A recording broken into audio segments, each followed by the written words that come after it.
परात्पर अखिलेश्वर अकारण करुणावनालय लीला पुरुषोत्तम भगवान योगीराज की वांग्मय प्रतिस्वरूप श्रीमद्भागवत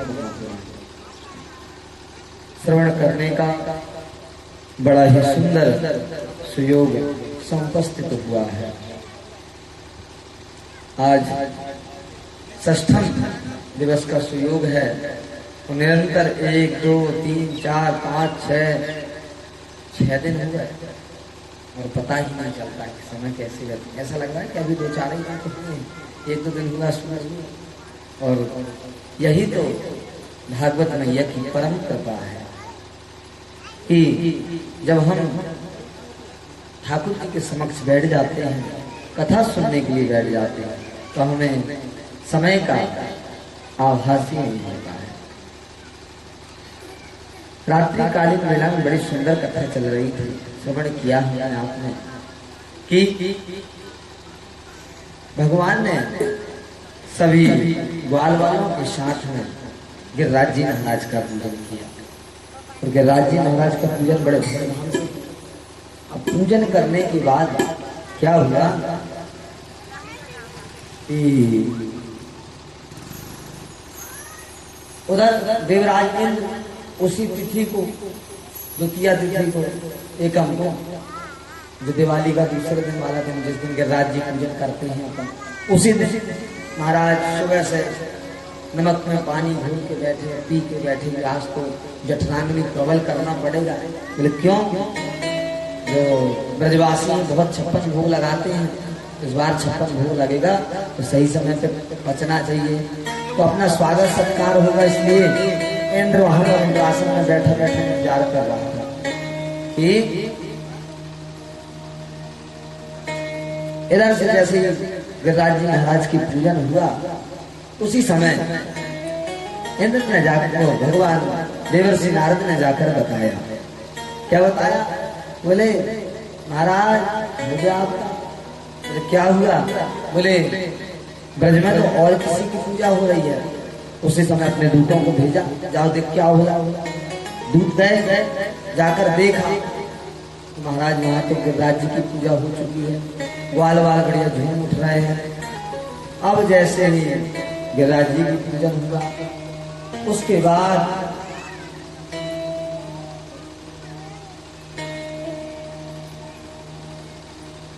इंद्र भगवान महाराज इंद्र को बहुत जोर से क्रोध आया।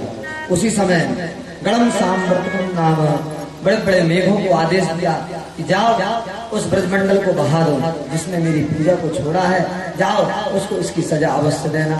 अब महाराज ब्रजमंडल में मूसलाधार वर्षा होने लगी। जिस प्रकार से हाथी की सूंड होती है, इतनी बड़ी बड़ी विशाल बूंदें गिरने लगी ब्रजमंडल में।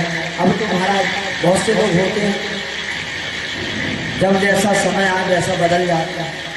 जो लोग कह रहे थे, कहा जाता बिना पहली का लूटा। बोले कुछ लोग जब भगवान ने बताया कि गिरिराज जी का पूजन करना चाहिए, उस समय हम लाला बिल्कुल सही कह रहा, गिरिराज जी का पूजन बिल्कुल करना चाहिए। लेकिन जब जैसे मुसीबत नजर आई, तुरंत बदल गए। क्या कहते हैं? हम पहले ही कह रहे थे कि छोटे से नेक्से से छोरा की बात मत मानो, ना तो मुसीबत पड़ेगी तो कौन झेलोगे भाई। अब तो महाराज कुछ लोग जमाने में अजब इंसान होते हैं, कुछ लोग जमाने में अजब अजब इंसान होते हैं। वहीं ले जाते हैं कश्ती जहां तूफान होते हैं। लेकिन तूफान में कश्ती ले जाने हर किसी के बस की बात नहीं महाराज। वही कश्ती ले जा पाता है जो तूफान में संभाल सके। नहीं तो तूफान में जाकर छोड़ दिए तो सब खुद की भी आफत, दूसरे की भी आफत। तो बिना पहली के लोटा। बोले हम कह रहे थे नेक्स्ट छोरा की बात मत मानो, ना तो गड़बड़ है जाएगी। अब तो महाराज ब्रजमंडल में मूसलाधार वाली, अब क्या करें? तो समन ने विचार किया, लाला अब तू ही बता क्या है सब है। बोले बात कौन सी है? कोई बात ही ना। बोले क्या बात है? बोले चलो और जाके हमने पूजा की है, वही हमारी मदद करेगा और कौन करेगा। तो तुरंत सब गिरिराज जी के पास पहुंचे और गिरिराज जी महाराज से प्रार्थना करते हैं, हे गिरिराज धरण प्रभु आए शरण गिरिराज धरण प्रभु तुम्हारी शरण गिरिराज धरण प्रभु तुम्हारी शरण गिरिराज धरण प्रभु तुम्हारी शरण गिरिराज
गिरिराज जी महाराज हम तुम्हारी शरण में हैं। जब इस प्रकार प्रार्थना किया तो सब नेत्र बंद करके गिरिराज जी की प्रार्थना कर रहे थे। उसी समय मेरे गोविंद उन्होंने क्या किया, उसी समय गिरिराज जी को उठाया और अपनी कन्नी उंगली में कनिष्ठिका में धारण कर लिया नख के ऊपर। और जब ग्वाल वालों ने देखा कि कन्हैया ने पर्वत को उठा लिया गिरिराज जी को, तो सब अपने अपने को महाराज सब घुस पड़े। साथ उसके गिरिराज जी महाराज को महाराज उठाया और जिसके पास जो थे लकड़ी बल्ली हथियार जो लेके आए थे डंडा वंडा सब लगा पड़े महाराज कन्हैया की मदद करो, कन्हैया की मदद करो। अब जो ग्वाल वालन के पास कछु ना हो वहां ने कहा कि हो बोले जैसे हमारे राजा पास गमछा है तो गमछा उम्र बनाई और वह सिर में रख दियो और सिर लगा दियो। अपनो बल को प्रयोग सवन नहीं कियो। अब तो महाराज गिरिराज जी उठ गए और उधर से वर्षा इतने जोर से हो रही है। उसी समय भगवान ने चक्र सुदर्शन को आदेश दिया कि जाओ जाकर के अपने तेज से समस्त वर्षा जो भी वर्षा हो रही है उसको छिन्न कर दो। उसके नीचे महाराज अगस्त एक बार जब अश्वमेघ यज्ञ किया भगवान राम ने, तो राम ने अश्वमेघ यज्ञ किया तो बोले एक काम करते हैं अगस्त ने को जमाने के लिए बुलाया। अब अगस्त महाराज जीव में बैठ गए, भोजन करने बैठ गए। तो क्या हुआ कि जब भोजन जीवने बैठे तो माता सीता जी परोसने वाली परोस रही बना के परोस रही। तो इतना भोजन पाया बोले इन्होंने अगस्त जी ने कि पूरी अयोध्या का अन्न खत्म हो गया। भगवान समझ गए, मुस्कुराते हुए क्या करे एक तुलसी का पत्ता उनकी थाली में डाल दिए। तो तुलसी का पत्ता आते ही इनका पेट भर गया। उसी समय राम जी ने हाथ जोड़ के प्रणाम किया, महाराज इस जन्म में हमने भोजन करा दिया लेकिन पानी इस जन्म में मत पियो। बोले क्यों? बोले अगले जन्म में कृष्णावतार होगा, उस समय आपको आमंत्रित करूंगा, उस समय खूब पानी पिया। अब भाई जिन्होंने इतना अन्न खाया है वो पानी कितना पिएगा। अब तो महाराज अगस्त ऋषि को आदेश दे दिया। तो अगस्त ऋषि चक्र सुदर्शन से जो जल बच जाता उसको स्वयं पी लेते। अब इनकी हथेली से जो जल बच जाता है वासुकी नाग को आदेश दिया कि जिस प्रकार से हम मेड़ लगा देते हैं तो ऐसा मेड़ से कुंडली मार के पूरे सप्तकोशीय गिरिराज जी को घेर लिया। अब तो महाराज इंद्र ने देखा कि आकाश मंडल में जल का कोटा खत्म हो गया। अब तक तो ब्रज में तहस नहस तबाही मच गई होगी। जाओ दूतों वहां जाकर के देख के आना। उसी समय दूतों ने जाकर देख के आया तो क्या देखा, यहाँ से तो मूसलाधार बारिश गिर रही है लेकिन ब्रज में अभी भी धूल भरी आंधी चल रही है। वहां पर कोई परिस्थिति का परिवर्तन नहीं समझ में आया। तो जब जैसे ही इंद्र के पास पहुंचे इंद्र समझ गया कि मेरे द्वारा अपराध हुआ है। उसी समय कामधेनु गाय के साथ में आकाशीय गंगा लेकर के भगवान के समक्ष आया और भगवान से बड़ी सुंदर स्तुति किया। प्रभु मुझे क्षमा कीजिए, मैं अबोध हूँ, अज्ञानी। केवल 10 श्लोकों में छोटी सी स्तुति किया, परब्रह्म परमात्मा खुश हो और कहा, एक छोटी सी डांट लगा दिया, कहा अनुशासन में रहा करो जी। ऐसा ऐसा प्रणाम करके चल। एक बार विचार में आपको कल मैंने एक कथा श्रवण कराया था कि जब ब्रह्मा जी आए, ब्रह्मा जी चतुरान, उन्होंने भगवान कृष्ण की 40-40 श्लोकों में स्तुति किया। कितने गिड़गिड़ाए, महाराज क्षमा कर, लेकिन भगवान ने उन्हें क्षमा नहीं किया। और यहाँ इंद्र ने केवल 10 श्लोकों में छोटी सी स्तुति की, इसको क्षमा कर दिया। तो संतजन समाधान देते हुए कहते हैं, जो जिस पद में होगा उस पद के योग्य उसका क्षमा या फिर जो भी अभिप्राय। अब ब्रह्मा जी का काम क्या है?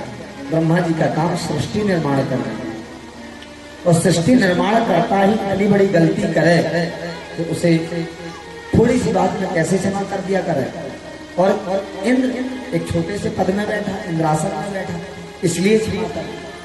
कुछ संत जन कहते हैं, ब्रजवासी संत जन कहते हैं, नहीं, भगवान ने इन दोनों का अपराध में फेर है। बोले क्या फेर है? बोले जब ब्रह्मा जी ने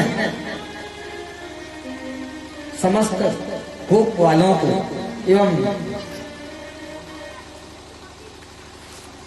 बच्चा इत्यादि समस्त गौवंश को ले जाकर के इनसे दूर किया, तो क्या हुआ था?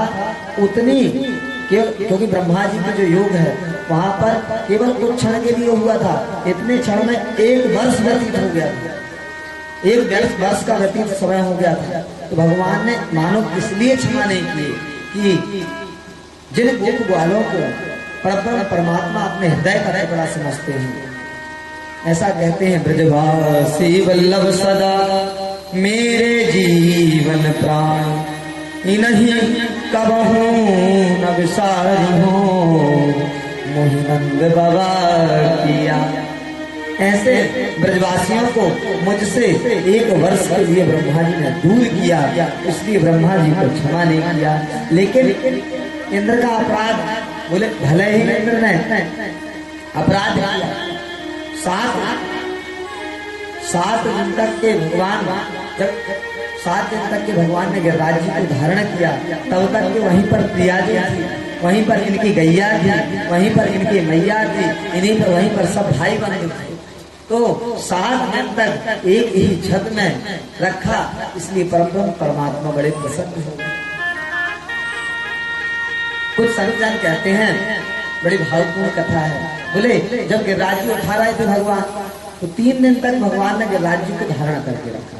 तो सब क्रमशः लकड़ी लगाए वाले लकड़ी हटा लें और थोड़ी देर आराम कर लें, जाने मूड लगा रहा, सिर लगा रहा, वो ने का देर आराम कर लिया। लेकिन कुछ ब्रजवासियों ने क्या देखा कि बोले कन्हैया जाग रात गिरिराज जी उठायो है, बाद में अपने नख को लगाए को। तो भाई समय भाई कन्हैया का देख, कन्हैया तू थक गए हो, अब आराम कर ले। ना भाई समय नंद बाबा ने जोर से डांट लगा तो समझ में आए, बीमार पड़ जावे तो चल आराम कर। देख लो ब्रजवासी सब लोग संभाल लिया। ब्रजवासी बने बाबरे तो बाबरो है ना बेटा, हमने इतने बड़े बड़े मोटे मोटे डंडा लगा रखे, मैंने नेक्स्ट अपनी उंगलियां लगा ली और बताए रहा है, चल आराम कर। देख लो ब्रजवासी, देख चल आराम कर। अब जैसे ही हमारे कन्हैया ने हल्का सा हाथ नीचे किया, तो जितने लकड़ी लकड़ी से चढ़ के सब टूट के महाराज गिर गए वहां, और जिनकी गिट्टी लगी हुई ऐसे करके परेशान, अरे वो कन्हैया बचा बचा बचा। उसी समय भगवान ने फिर से अपना हाथ सीधा कर। अब तो सब ब्रजवासियों ने सोचा, कन्हैया तूने ही गिरिराज को धारण किया, और कौन सी बड़ी बात है, मैंने ही तो धारण कर रहा था। बोले आगे परीक्षा कैसे होगी? तो एक एक करके ब्रजवासी, जितने ब्रजवासी थे, सबने अपने अपने डंडा हथियार इत्यादि जो जो लगा के रखे थे, एक एक करके क्रम से सबने अलग कर दिया। अब देखा तो केवल हमारे कृष्ण कन्हैया लाल ने अपने उंगली पर, कनिष्ठ का उंगली पर, नख पर गिरिराज जी को धारण किया। परब्रह्म परमात्मा सुखदेव जी महाराज कहते हैं, देख इस छवि को, 7 वर्ष के कृष्ण कन्हैया 7 वर्ष के गिरिराज जी को 7 दिन के लिए किस प्रकार से धारण किए हुए, इनकी छवि को दर्शन कर। अच्छा एक बात, भगवान गिरिराज जी को 56 भोगी क्यों लगता है? किसी भक्त ने पूछा कि गिरिराज जी को 51 लग सकता था, 101, 108 अपने यहाँ विशेष अच्छी माना जाता है, 11 भी लग सकता था, तो 56 ही क्यों लगा? और 57 भी लग सकता था, 58 भी लग सकता था। तो संतजन समाधान देते हुए कहते हैं, ब्रजवासी, कुछ ब्रजवासी वल्लभकुल संप्रदाय में आज भी जो लड्डू गोपाल जी की सेवा करते हैं घर में, वो लोग अभी भी अष्टयाम सेवा करते हैं। 8 बार गिरिराज जी का, 8 बार लड्डू गोपाल जी का भोग लगाया जाता है, अर्थात बाल स्वरूप, बच्चे स्वरूप में उनको मानते हैं। इसलिए वल्लभ संप्रदाय चाहे आज भी, जो भी वल्लभ संप्रदाय से जुड़े होते हैं, वो आज भी लड्डू गोपाल जी को 8 बार भोग लगाते हैं, अष्टयाम सेवा करते हैं। तो कुछ भक्त भगवान के ऐसे थे जो अष्टयाम सेवा करते थे। तो भगवान ने सोचा कि 7 दिन के लिए मैं गिरिराज जी उठाऊंगा, गिरिराज जी के नीचे 7 दिन तक सबको रहना पड़ेगा, तो कहीं इन भक्तों की सेवा में त्रुटि ना आ जाए, इसलिए भगवान ने 56 प्रकार का भोग लगवाया। क्योंकि 7 8 7 8 56, इस प्रकार से भगवान ने, तो बोले बाबा अच्छा, जब गिरिराज जी 7 दिन तक हो गया, कर गया, गिरिराज जी को नीचे रख लिए, सब अपने अपने घर जाने लगे, वो वृंदावन। तो कुछ बालों ने पूछा, कन्हैया जी बता, तूने गिरिराज जी उठायो कैसे? कहा बात है? कन्हैया कहते हैं, कछु माखन गोबल बड़ो, कछु गोपन करी सहाय, राधे जो की कृपा से मैंने गिरिवर लियो उठाए। बोले मैं तुमसे पहले कह रहे हो ना, जब सीधी उंगलिया पे घी ना करे तो उंगलिया टेढ़ो करने को चाहिए। बोले मैंने तुमको कहो कि माखन खाओ, खूब पावर आ गए, तो अब तो मैंने माखन खायो। बोले कछु माखन कोबल बड़ो, और तुमने उनको सहायता करी थी, अपने अपने बासन में लगा के रखे, लकड़ी में लगा के रखे, और कछु गोपन करी सहाय, और श्री राधा जो की कृपा से मैंने गिरिवर लियो उठाए। सिर्फ प्रिया जी की कृपा से मैंने गिरिराज जी उठाया है। मैं गिरिराज जी की खूब सेवा करूँ ना, पूजा करूँ, जालिए गिरिराज जी आए, मेरे कान में एक मंत्र पढ़ दियो, वह मंत्र मैंने पढ़ लियो, और मंत्र के प्रभाव से गिरिराज जी खुद ही उठ गए। मैंने तो केवल अपनी कन्नी उंगली लगाए के रखो। तो कुछ गोपियां वहां से गुजर रही थी, गोपियों ने कहा, कन्हैया तू अपने आप को ज्यादा बलवान ना समझियो। बोले काई तूने 7 दिन तक गिरिराज जी धारण कर लियो, ये कौन सी बड़ी बात है गोपी? ये देख बड़ो काम मैंने करो, 7 वर्ष को गिरिराज जी है, तो 7 वर्ष को कन्हैया ने उठा लियो, और तुम कह रहे हो कि कोई बड़ी बात ना है। बोले कोई बड़ी बात ना, काई को तू गिरी कर पे धरो, अपने हाथ में तूने गिरिराज जी को रखा, तू गिरी कर पे धरो, कौन बड़ी ये बात? कोई बड़ी बात नहीं है। बोले फिर बोले गिर समेत उर पे धरियो नेक नहीं गरुआ। बोले तूने तो गिरिराज जी अपनी उंगली में रखा है, थोड़ा बहुत तुझे दर्द हुआ होगा, थोड़ा बहुत तुझे तकलीफ हुआ है, लेकिन तेरे सहित हमने अपने हृदय में तुझे रख रखा है, थोड़ा भी कष्ट नहीं हुआ है, हमें तो सदैव प्रसन्नता है। इस प्रकार से समस्त गोप गोपियां हास परिहास करते हुए गोकुल की ओर जा रही हैं। कल हमने आपसे एक कहा था कि भैया हमने कालिया नाग को नहीं मारा है। अब भाई भगवान क्या कर रहे हैं? धीरे धीरे इस वन्य वातावरण को स्वच्छ कर रहे हैं। एक दिन हुआ ऐसा, अपने बड़े भाई बलदाऊ जी के साथ में भगवान तालवन पर है। तालवन में बहुत सारे वृक्ष हैं। यहाँ पर तालवन में वृक्षों में बहुत सारे फल लदे लदे, लेकिन ये फल कोई खाता नहीं। बोले क्यों? बोले फल इसलिए नहीं खाता कि वहां पर एक धेनुकासुर नामक असुर रहता है, और जो भी उन फलों को खाता है ना तो उन्हें मार देता है। इस भय के मारे यह फल कोई नहीं खाता। तो जब इस प्रकार से हमारे बलदाऊ जी ने देखा तो बलदाऊ जी ने क्या किया, उसी समय उस धेनुकासुर के उस वृक्षों से फल गिराया। फल गिरने के बाद में जब धेनुकासुर आया तो उसके चरणों को पकड़ा, चारों ओर घुमाया, उसी वृक्षों में पटक करके उद्धार कर दिया। बोले भक्तवत्सल भगवान। अब महाराज, अब भगवान को ये लीला करना। बोले क्यों? फल के माध्यम से, इन अघासुर के माध्यम से भगवान ने क्या किया, फलों की रक्षा किया। गिरिराज जी के धारण करने के माध्यम से भगवान ने वनस्पति की रक्षा किया। और अब इन्होंने देखा कि कालिया नाग ने क्या कर रखा है, यमुना में दूषित अपना विष छोड़ रखा है। उस विष के प्रभाव से सैकड़ों जीव जंतु यदि जल पीले वहां तो मृत्यु को प्राप्त होते हैं। तो भगवान ने सोचा कि यदि मैं बलदाऊ जी को अपने साथ में लेकर जाता तो क्या होगा, बलदाऊ जी शीशावतार, तो बलदाऊ जी इसे दंड नहीं देने देंगे।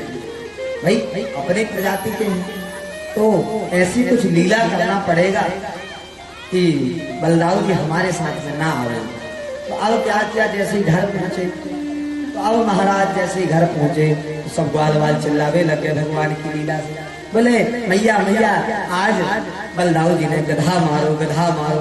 अब उतना बड़ा धेनुकासुर को मारा है तो क्या कह रहे हैं, गधा मारो गधा मारो। अब तो जो बलदाऊ जी ने बहुत जोर से गुस्सा आ गया, महाराज तुम छोटे से बगुला को मार लो तो वो बकासुर बन जाता है, छोटी सी राक्षसनी को मार लो वो पूतना बन जाती है, और मैंने आज इतना बड़ा धेनुकासुर को मारा उसको कह रहे गधा मारो गधा मारो।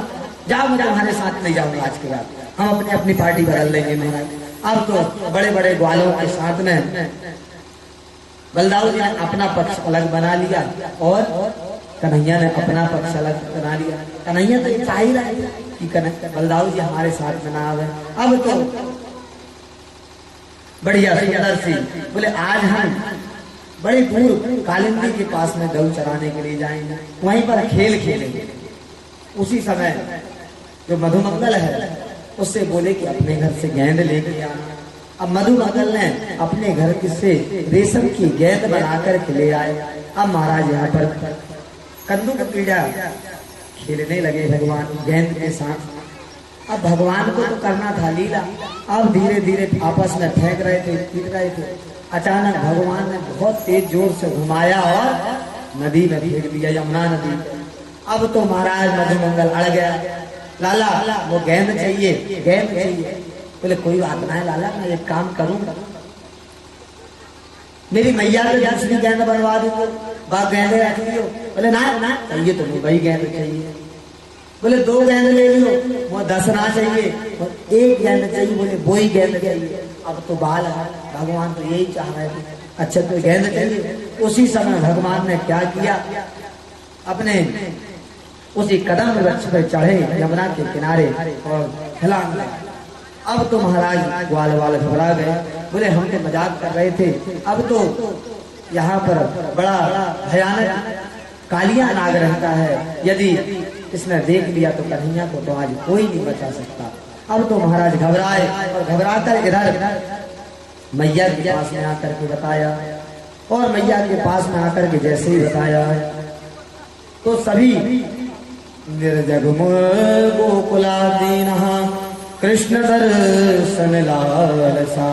जैसे ही मैया को पता लगा और ब्रजवासियों को पता लगा तो जैसे उनके हृदय से प्राण बिछुड़ गए हों, ऐसे विरह व्याकुल से आतुर होकर कहीं गिरते हैं कहीं फिरते हैं, यमुना तट की ओर आने लगे। इधर भगवान ने 100 फड़ वाले 101 फड़ वाले कालिया नाग को मथने के लिए, इसको दंड देने के लिए यमुना में प्रवेश किया। काली नहीं थे। अब वहां पर नीचे पहुंचे तो नाग पत्नियां वहां पर खड़ी थी। नागपत्नियों ने आज पहली बार इतना सुंदर बालक देखा, तो नागपत्नियां कहने लगी, बालक ये गलत जगह आ गया है। बोले क्यों? बोले यहाँ पे ये हमारे जो स्वामी है ना, यदि जो जीव यहाँ पर आ जाए उसे छोड़ते नहीं है। लाला हमें तुम पर बहुत दया आ रही है, तुम एक काम करो, जल्दी से चले जाओ।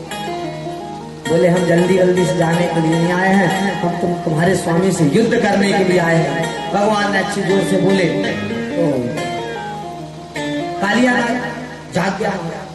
अब देखिए एक छोटी सी लीला है। क्या लीला है? कि बोले कुछ नहीं, भगवान यमुना में प्रवेश किए और काली का मर्दन किया, काली का मान मर्दन किया और बाहर निकल के आ गए। कथा तो इतना ही है, लेकिन लीला का चिंतन है। लीला का चिंतन कौन करता है? तो बोले लीला का चिंतन वही कर सकता है जो वास्तव भक्त। अब इतनी छोटी सी लीला, सब महापुरुष अपनी अपनी भावना और अपनी अपनी चिंतन प्रकट करते हैं। श्री महाप्रभु वल्लभाचार्य जी अपनी टीका में लिखते हैं, नाभादास जी अपनी भाषा में लिखते हैं, इसी प्रकार चक्रवर्ती पाद अपने भाषा में निरूपण करते हैं। और क्योंकि इन्होंने लीला का दर्शन किया है, केवल हमारे कन्हैया ने कुछ तो न किया, यमुना में प्रवेश करे और काली का मान मर्दन किया, उसके धन का हाथ, बस इतना ही तो है ना कथा। लेकिन लीला का चिंतन है। श्री मधुसूदन सूरी, श्री मधुसूदन गोस्वामी सब अपनी अपनी भाषा टीका में कहते हैं। क्या कह रहे हैं लोग? बोले भगवान ने एक समय की बात, भगवान बैंड वादन कर रहे हैं, बंसी बजा रहे थे। अब बंसी बजाते बजाते क्या हुआ, अचानक इधर इन्हें नूपुरों की आवाज सुनाई दी, अर्थात घुंघरू की आवाज सुनाई दी। बोले कि घुंघरू की आवाज कहां से आ रही है? तो उसी समय अपनी बैंडों को अपनी कमर में लटकाया, पहुंचा और लता को हटा के देखा कि पल्लव को कौन है। और जैसे वहां पर हमारी श्री जी मोर मुकुट में मोर बनी नृत्य कर रही थी। और जैसे ही ठाकुर जी ने दर्शन किया, स्तब्ध हो गए, अचंभित हो गए, स्टॉन्ड हो गए। बोले उसी समय जयदेव गोस्वामी लिखते हैं, वेणु कयान्वितम स्कृतम विकंडम पृष्ठम चपीत वसनम मधुसूदनोपि। क्या लिखते हैं?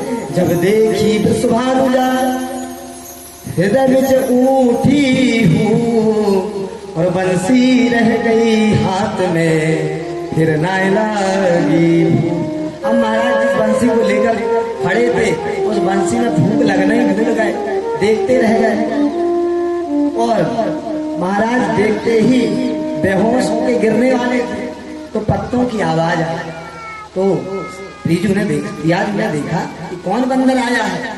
देखा तो ये तो बंदर नहीं, ये तो महापुरुष है, पुरुषोत्तम खड़े हुए। अरे कन्हैया, आजकल तुम माखन चुराते चुराते आजकल नृत्य चुराने लगे हैं। उसी समय भगवान ने हाथ जोड़ करके कहा, प्रिया जी आप यदि हमसे प्रसन्न होना तो एक काम करिए। बोले क्या? बोले इतना कर दीजिए प्रियाजू कि आप हमें नृत्य सिखा दीजिए। राधा जी ने कहा, ना ना मैं तुम्हें नृत्य नहीं सिखाऊंगी, क्योंकि तुम चोरी करते हो, नृत्य में क्यों सिखाऊं तुमको। अब कन्हैया भी बोल पड़े, बोले नहीं नृत्य तो हम सीख के रहेंगे, हम असली द्वारा है, बिल्कुल सीख के रहेंगे। जाओ सीख। अब क्या हुआ, दूसरे दिन से भगवान नृत्य सीखने लगे। इधर ललिता से श्री पियाजी ने पूछा, वो जो नंद को छोड़ा है का आजकल दिख नहीं है, वो कहाँ है, कहाँ जाए वो पियाजी? वो आप पे नृत्य सीख रहे हो, मोते नृत्य सीख रहे हो, मैं पता ही ना है। बोले हाँ। बोले कहाँ? चलो। तो निवृत्त निकुंज में भगवान ने सुंदर वनस्पतियों से प्रिया जी का चित्र विग्रह प्रकट किया। उस चित्र विग्रह को एक कदम के वृक्ष में रख दिया और स्वयं उसी के सामने आता थे नृत्य कर रहे हैं। अब जैसे मैया जी ने, प्रिया जी ने देखा, श्री जी ने देखा कि लाल जी नृत्य कर रहे हैं। अब लाल जी आहट, प्रिया जी की आहट सुनते ही भगवान ने नृत्य करना बंद कर दिया। और जैसे ही गुरु जी आए तो गुरु जी को साष्टांग दंडवत किया। गुरु जी आपकी कृपा से हमने नृत्य सीखा है।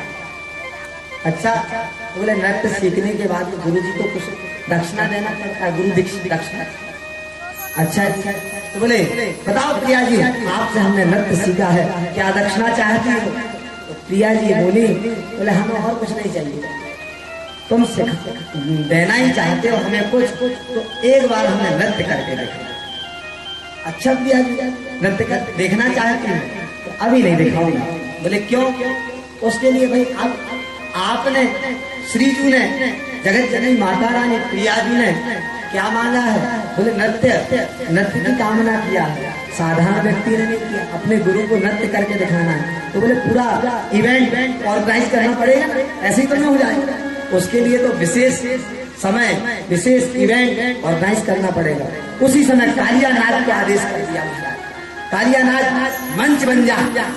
कालिया नाग बिल्कुल ऐसा, बिल्कुल मुंहफुल, बिल्कुल गद्दीदार, ऐसा मंच आज तक कभी बना ही नहीं, ना कोई बना सकता महाराज। इतना बढ़िया सुंदर मंच तैयार किया भगवान ने। और फोकस लाइट के लिए, भाई फोकस लाइट लगती है ना आजकल। अब बोले फोकस लाइट की जरूरत पड़ी तो 101 इसके फन, समस्त फनों में मणि लगी हुई है, वो फोकस लाइट की तरह चमक रही है। भगवान ने आदेश दिया जल मंच तैयार किया जाए। ऐसा मंच तो कहीं देखा ही नहीं होगा, जलमंच। बोले जैसे जलमंच तैयार किया, क्योंकि इवेंट जोरदार होना है, प्रिया जी को नृत्य दिखाना है, कोई साधारण बात नहीं है। तो कालिया नाग मंच बनकर खड़ा हो गया। और मंच कहाँ बना? बोले जल में, भूमि पे नहीं, पहली बार इतना बढ़िया। और बोले इसके बाद फोक्स लाइट की व्यवस्था, म्यूजिक की आवश्यकता पड़ी। तो बोले म्यूजिक के लिए स्वयं ब्रह्मा जी शंकी बजा रहे हैं। ऊपर से देवराज इंद्र ने ढोलक उठा लिया, मृदंग बजाना चालू कर दिया।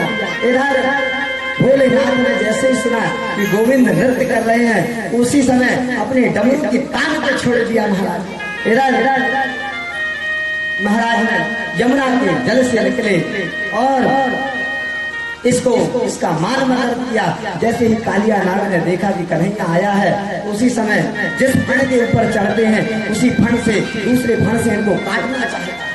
लेकिन जैसे ही फन उठाता है, उसी समय गोविंद उसी फन में लात मार देते हैं। उसी प्रकार ताता थई नृत्य करते हुए गोविंद जब बाहर निकले, पूरे ब्रजवासी इनके सामने नजर आए।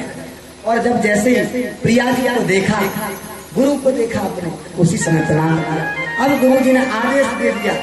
अब आदेश